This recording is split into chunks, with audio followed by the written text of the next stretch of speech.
Olá, seja bem-vindo ao nosso programa Falando de Coisa Pública. Hoje nós vamos falar sobre o Legislativo Municipal. Mas antes, lembrando que você pode assinar o nosso canal aqui no YouTube para, é claro, você receber todos os dias no seu e-mail as notificações e receber também as novidades do nosso programa, os assuntos de interesse tanto do servidor municipal quanto do gestor público e principalmente da população em geral, né, professor? Esse é o nosso objetivo, deixar todo mundo informado sobre acontecimentos do dia a dia na administração pública municipal. E hoje nós vamos falar de legislativo, né? Câmara Legislativa Municipal. Professor, eu particularmente, quando a gente vem gravar o programa, não deixo o senhor vir sem terno. Terno, querendo ou não, é uma ferramenta não só de elegância, mas como de seriedade, né? E eu tenho viajado em algumas câmaras municipais, acompanhando algumas reuniões, né, do Legislativo, e vejo que alguns vereadores parece que não se importam, né, com o vestuário, né, principalmente o terno. É uma obrigação ou é uma recomendação? Assim, particularmente, eu acharia que deveria ser uma obrigação, até porque o vereador está ali representando o povo e, querendo ou não, o terno ele passa seriedade, passa confiança e principalmente credibilidade. Queria que o senhor comentasse sobre esse assunto, que eu acho horrível, sinceramente, ver vereadores sentados em uma bancada sem terno e sem um vestuário correto. Olha, eu até vou compartilhar com você do seu entendimento. Eu acho que o regimento interno das câmaras municipais é o instrumento legal para inserir essa matéria. Eu concordo com você, o vereador está ali representando um parlamento, né? É um sinônimo de instituição, respeito, e ele fala em nome ali da sociedade, daqueles que o elegeram. Eu não estou dizendo que a competência de um vereador vai ser medida pela qualidade do terno ou pelo usar ou não usar terno, gravata ou vamos dizer assim, um traje adequado à nobreza do parlamento. Eu chamo a atenção porque nós que lidamos na área do direito público, o advogado ele tem o cuidado de sempre estar bem representado no seu visual, assim como outros profissionais também. Vocês da imprensa, vocês não podem aparecer de qualquer jeito, né? Então a Câmara Municipal, ela é um parlamento, ela é um local onde se discute matérias importantes, matérias que envolvem a vida das pessoas, a economia local. São regras que são criadas ali e muitas vezes a gente vê esse tratamento que é dado a esse momento por parte de alguns parlamentares municipais que ignoram qualquer regra de etiqueta, de visual, de coisa. Então, vamos dar um exemplo simples. Se você entrar em qualquer empresa conceituada, em qualquer empresa, como vamos dizer uma multinacional importante, todas essas empresas elas cuidam do visual dos seus funcionários, dos seus dirigentes. Então, eu acho que nós profissionais, nós pessoas públicas, vereadores, nós temos a responsabilidade de nos postar e nos vestir ou nos trajarmos como exige a situação. Então, infelizmente, André, isso ainda acontece. Não estou dizendo que isso vai, né, de certa forma, desmerecer qualquer parlamentar, desmerecer qualquer Câmara ou qualquer outra pessoa, mas nós sabemos que os recursos públicos são gastos com esses poderes legislativos, eles são suficientes para que essas pessoas se apresentem de forma adequada e não trazem a imagem da Câmara Municipal como um órgão submisso ou hierarquicamente inferior a qualquer outro parlamento. Inclusive, é bom lembrar que um cargo de vereador não é um trabalho, mas é uma representatividade ali do público, né? do município. Portanto, esse dinheiro deveria ser aplicado justamente para a manutenção do próprio vereador. O vereador ele não tem remuneração, ele não é remunerado para exercer o cargo de vereador. Ele é, de certa forma, indenizado, porque ele não recebe salário nem vencimento, ele recebe subsídio.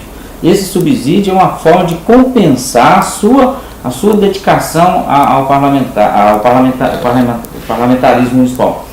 E aí, vamos ser bem sinceros, né? Os vereadores eles comparecem 2 sessões no mês para discutir assunto da pauta, tá? E muitos às vezes nem comparece esse tempo integral. E ao comparecer, por favor, dê mais nobreza esse momento. Professor, vou mudar agora um pouco do assunto, né, desse assunto polêmico que é o terno, e quero saber o seguinte: qual o caminho percorre uma matéria até ela se transformar em lei? O caminho que uma proposição de lei percorre para transformar em lei, nós chamamos de processo legislativo, contemplado na própria Constituição Federal, lá no artigo 59, né? E esse processo legislativo, ele é transformado, ou até mesmo ele é melhorado em termos de tempo, tramitação, prazo e assim por diante, na Câmara Municipal, e o regimento interno é um instrumento onde vai disciplinar como vai tramitar essa proposição de lei até transformar em lei. Agora, professor, quem é que dá números a essas leis que são criadas nas câmaras? É muito simples, né? Se você vai para um raciocínio lógico, quem produz lei? Casa Legislativa. Então, a Casa Legislativa, ela já, quando ela tramitou uma proposição de lei, nós chamamos de redação final, e alguns chamam de autógrafo, essa redação final, ela já leva o número da lei. Ou seja, então quem numera a lei, quem dá número às leis municipais é a Câmara de Vereadores e não o Executivo, como ocorre em vários municípios por aí. Tem municípios que chega a ser até, de certa forma, ridículo, né? Que o Executivo tem que mandar um projeto de lei para a Câmara sem número, porque quem numera o ato do Poder Executivo, ou seja, um ato produzido pelo Poder Executivo, ele ganha número pelo Legislativo. Então não é assim que funciona a coisa. O número do projeto de lei, quem dá é o seu autor. Quando esse projeto de lei chega na Câmara, ele recebe um número de processo legislativo, ou seja, ele vai tramitar até chegar à redação final de uma lei. Aí ele vai ter o número de processo legislativo. Quando ele chega já transformado, aprovado, tramitado e aprovado, ele ganha o número de redação final da lei tal.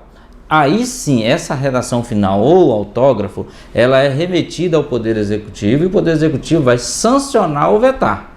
Então, ele sanciona ou veta uma redação final de uma lei. Então, quem numera a lei, quem controla essa numeração de lei, sendo ela ordinária, sendo ela complementar, é a Câmara Municipal. E ela, ao ter essa lei sancionada, ela registra essa lei conforme determina a própria lei orgânica. Então, isso precisa ficar mais claro, as câmaras têm que parar de errar isso é muito ruim, muito feio para o Poder Legislativo errar dessa forma, como erram muitos até hoje. Muito bem, obrigado, professor, pelas orientações e ensinando um pouco aí, né, de todo o seu conhecimento. Eu quero dizer que nossa colocação aqui é uma colocação de convencimento daquilo que a gente tem vivenciado e praticado no dia a dia. Então não estamos aqui para criar polêmica em relação a esses procedimentos, mas a legalidade tem que ser um dos pontos principais daquilo que a gente está discutindo aqui. Acima de tudo, há um estudo nisso aí, né? O senhor que já tem um livro publicado especificamente para a área do Legislativo Municipal, tem do controle interno. Então, associando todo esse campo de pesquisa que a gente faz, André, tendo em vista, por exemplo, a Lei Complementar 95, que é de 1998, que foi alterada pela Lei Complementar 107, que é de 2001. Então, essas leis elas estão tratando da redação de um ato legislativo.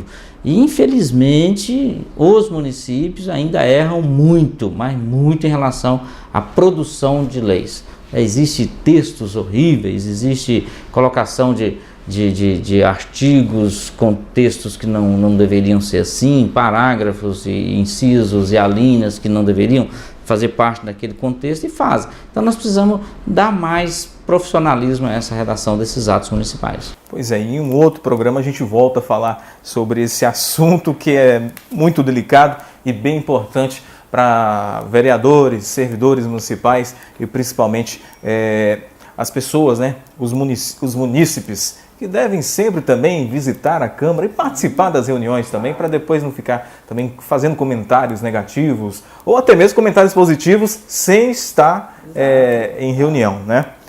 Muito bem. Obrigado você mais uma vez por estar com a gente aqui assistindo o programa Falando de Coisa Pública, que volta amanhã trazendo mais novidades, trazendo mais assuntos voltados à administração pública municipal. Lembrando que você pode assinar o nosso canal no YouTube, é só clicar aqui embaixo e todos os dias você recebe no seu e-mail informações sobre assuntos ligados à administração pública municipal. Até o próximo programa.